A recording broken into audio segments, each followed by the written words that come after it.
Texas Penal Code Article 7.24, it's affirmative defenses, and this is in the corporation context. There's only 4 affirmative defenses in the Penal Code.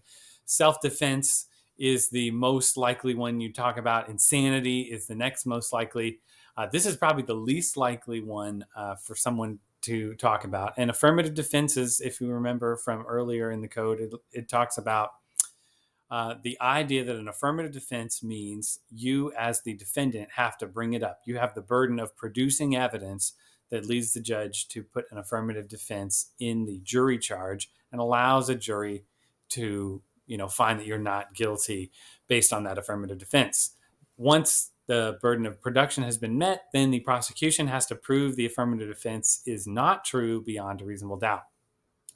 So in the context of a corporation, and the liability for a corporation, a high-level manager of the corporation will not be criminally responsible for the actions of the corporation if they've done this, okay? It says it's an affirmative defense that the high managerial agent having supervisory responsibility over the subject matter of the offense, that they employed due diligence to prevent its commission. So if the stock market broker company, did trainings on how not to cheat people out of their money and things like that, and these stockbrokers that were lower level were trying to do that, then the guy who owns the stockbroker company is not going to be liable for the criminal acts of the people underneath.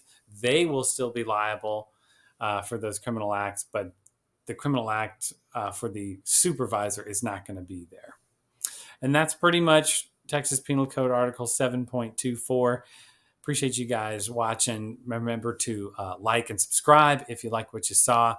Leave a comment down below for any corporate criminal cases that you've heard of. And if you have a suggestion for a video, we'll do those too. Leave a comment down below. Thanks.